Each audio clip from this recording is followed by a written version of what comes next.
Mm. Okay, that should be us. Keith Downey, Sky Sports, do you want to lead us off, please?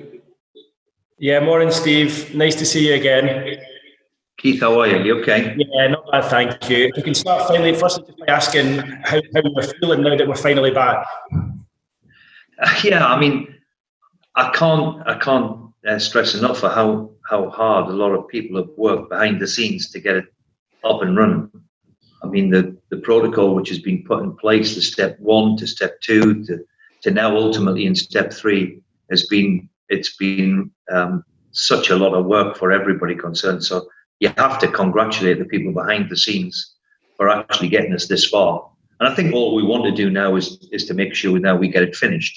Of course, the difficulty is it's all behind closed doors. And, you know, after witnessing the first couple of games the other day, I think we're all going to find it a bit strange. But look, some football is better than none at all. So I'm all for let's get it started, let's get it finished. And that can only be the good thing for the competition. You mentioned the lack of supporters. St James's Park is one of the grounds where at times you rely on the supporters. You even, handed out season tickets earlier in the season because you wanted to fill the place. So how strange is that contribution to the players? Yeah, I mean, if you go by the Bundesliga, who've been obviously going for a few weeks now, the one thing that's glaringly obvious is that the home advantage is not there, because whether that's a mental thing or whether that's because obviously the lack of supporters in the ground, our home form this year is certainly stacked up, and there's no doubt the crowd behind us plays a big part. Whenever I've played at St James's Park, well, it seems a long time ago, it was always that, the crowd were, at their best, they're hostile and they're a terrific crowd who get behind you. So, of course, we're one of them clubs, but we're all the same boat. So, we have to adapt like everybody else. What is the situation, Steve, with your players who are out of contract in just a couple of weeks' time? Well, we've had obviously ongoing conversations now with most of them now for the last few weeks, and I think we're all in this unprecedented area of what do we do with it. So there's been a lot of dialogue with the Premier League, of course, and what we're going to do with out of contract players. And what they did is granted an extension till the end of the season, and all our lads, including the loan players and the out of contract players, have verbally agreed and agreed to stay on and play until the end of the season, which is obviously a good thing. With the players out of contract, the club are in discussions with them at the moment. And there's been a lot talking about Matty, of course, Matty Longstaff. We hope that we can resolve something. There's still dialogue between the respective parties, so we hope that we genuinely want them to stay. The football side of the club want them to stay, and the club want them to stay. We made him a really good offer, the kid. So let's hope we can get it over the line. Given the delicacy of Matty's situation, do you expect him to play again this season? I expect him to be part of it. Unfortunately, after the first couple of days, he's picked up a niggle and a thigh injury. We expect him to be in and around it in the next 3-4 days, hopefully. But we're certainly not going to rush him with a muscle injury like he's got, which is obviously a disappointment to him and to us at the minute. So we hope he's going to be available for some part, maybe next week, but certainly this weekend he's not going to be. And how is he right now with the whole situation? How is he mentally? Because I guess it's a tough time for him. Well, look, I mean, the one thing about him is, I've had a couple of conversations since we've been back. Purely as a football point of view, we all are desperate for him to stay. He's a young lad, Newcastle fan, who lives in North Shields or South Shields, wherever it is, and he's had a remarkable rise very, very quickly. We have offered him a fantastic deal, in my opinion. We hope that he accepts it, and we'll carry on that way until the next few weeks and see where that takes us. I have to ask you, Steve, about the situation that's been in the background for the whole lockdown, and that's all I was talking about, the potential takeover of the club. Has it been a factor? Do you expect to see a factor moving forward for the remainder? You just cracked up. What was the final post you said there, Keith? Sorry, I heard you say something about takeover. What then did you say? Sorry. Has the talk of the takeover been a distraction for you these last couple of months? And I expect it to be moving forward until the end of the season. Well, any distraction at boardroom level, of course, creates a little bit of uncertainty. But I think the one thing that we have experienced, well, not me personally, but a lot of the supporters, it seems to have happened so many times. So people are becoming a little bit used to it. I can't influence what's happening above me.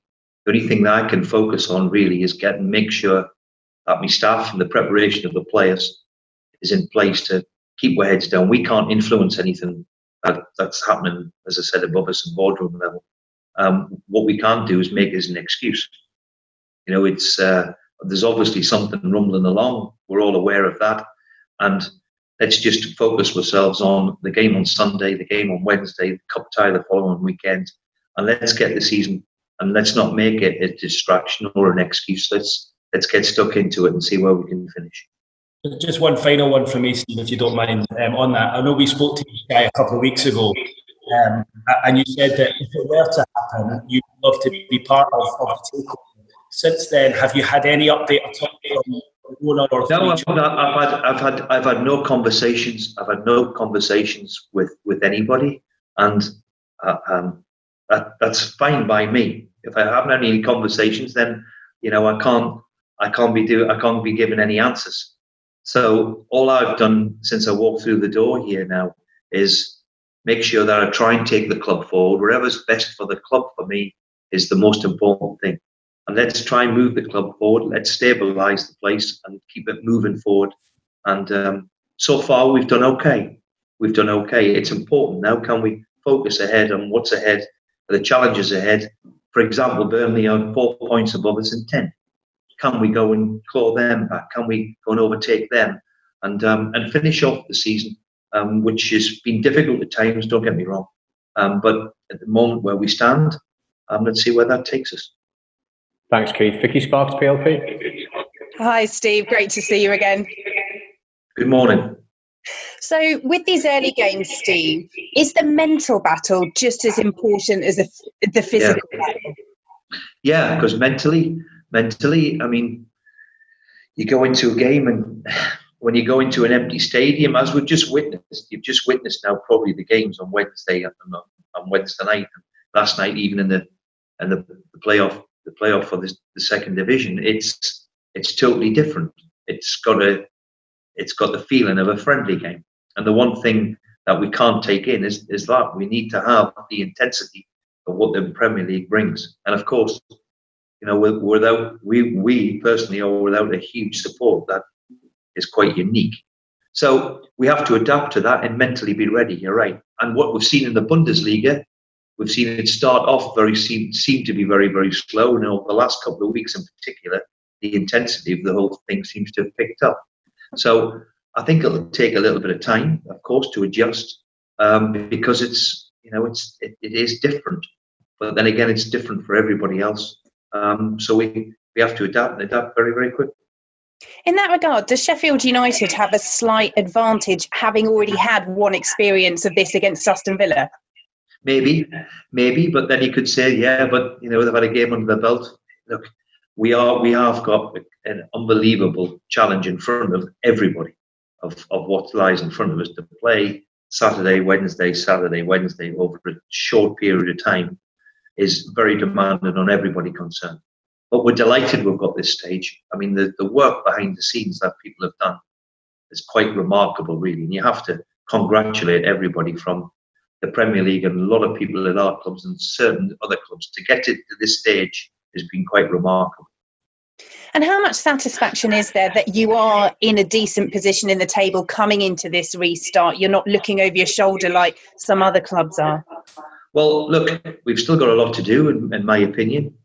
And as I've said now a couple of times now, Burnley lie in 10th position, 4 points ahead of us. So let's focus on trying to catch them. And of course, we've got to secure our Premier League status. That has been my objective since I walked through the door. That is absolutely paramount for a club of our size. And we've got ourselves in a decent position. That's all it is. We've got 9 to play. We've got 5 out of the bottom 6 to play. So all to play for, as they say. And you mentioned Matty Longstaff's got a little knock.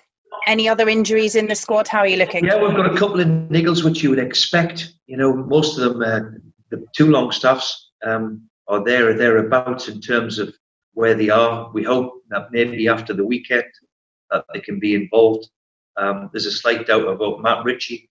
Dwight Gale's picked a knock on his knee. So there's one or two niggles which we're going to get. And the one thing that you're going to have to expect over the next weeks is obviously injury, because we've just seen the Bundesliga, with the best prepared teams ever, have an increase of something like 250%, which is ridiculous when you look at them figures. And just on Sheffield United, finally from me, what a remarkable season they've been having, chasing Europe in their first season back in the Premier League. It's astounding what Chris Wilder and the team have done. Absolutely astounding. They've got a wonderful spirit. There's been a core of them which have played at Sheffield now for the last 2-3 years. You can't help but congratulate them. Even the other night, they should have won the game, shouldn't they? There was, the ridiculous situation of the ball not being, the goal not being awarded. Yeah, I've got nothing but the highest praise for Chris and what he's achieved. It's been quite remarkable, as you say. And it'll be difficult. We couldn't have wished for a more difficult game as a first one up. But we beat them before at Bramall Lane. Let's hope we can do it again in front of a, unfortunately, empty St James's. Thanks, Vicky. Don Thewlis, BBC Look North. Hello, Steve. I hope you can see me. My light's just gone off, so I'm a bit in the dark, but never mind. A bit in the dark. As usual. Good morning, Donny. Good morning. You too. You talked about having a few little niggles. I suppose one of the upsides of having the enforced break is that you've managed to get some players back who were injured and could have missed the rest of the season. Well, yeah, that's been the advantage, of course, for most clubs. We've had the full fit squad, so we've had 25, 26 players to train. The difficulty has been obviously getting the balance right, of finding the right intensity to get them up and at it so quickly after having so long off. They've all come back in really, really good condition.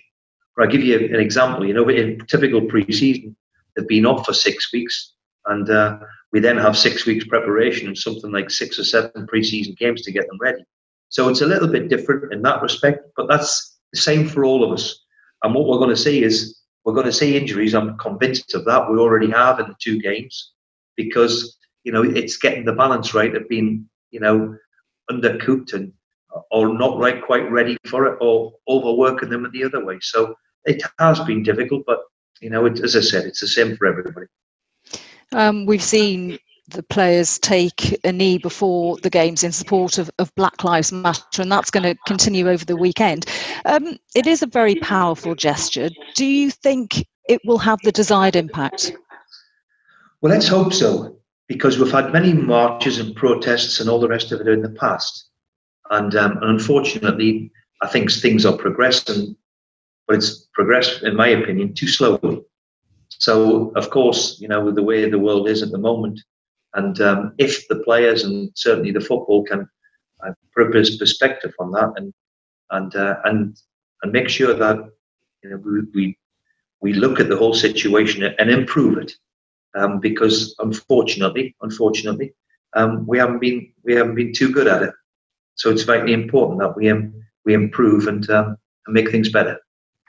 I was reading the other day that Alan Saint-Maximin has been practicing his dribbling against his dog. I suppose in these times, it's whatever you can do. That wouldn't surprise me. Whoever's his landlord, I know one thing. I've seen little bits and pieces of the garden, and I shouldn't be saying this, but his garden is totally wrecked. Whether it's the dog or whether it's Alan, I'm not too quite sure. But it wouldn't surprise me that he's been playing against his dog, because the one thing about Alan is he enjoys playing and certainly enjoys dribbling. So let's hope he dribbles well on Saturday or Sunday. Thanks, Steve. Thank you. Simon O'Rourke. Morning, Steve. You all right? Morning, I am, yeah. First question, judging by the other night, people were worried going into it there would be a lot of injuries. It seemed there were quite a lot of injuries. How much does that concern you? Yeah, when you look at one or two of them anyway, it was impact, which nothing you can do. But then, are the players up to speed to avoid them sort of situations? You do not know. I think the one thing for certain is when you study the Bundesliga over the last few weeks, injuries are up and they only had something like 3 weeks to prepare as well. We've all said that it isn't long enough, but look, it's the same for all of us, and we're in unprecedented times. So it's inevitable that you're going to pick up injuries and niggles along the way. Let's hope that our preparation has been as good as what we can do. I mean, travelling away from home, for example, is logistics at the minute is a nightmare. So we hope that we can improve on that and see where that takes us. You're doing your press conference. There's going to be no fans in the ground on Sunday. Just how strange is all of this?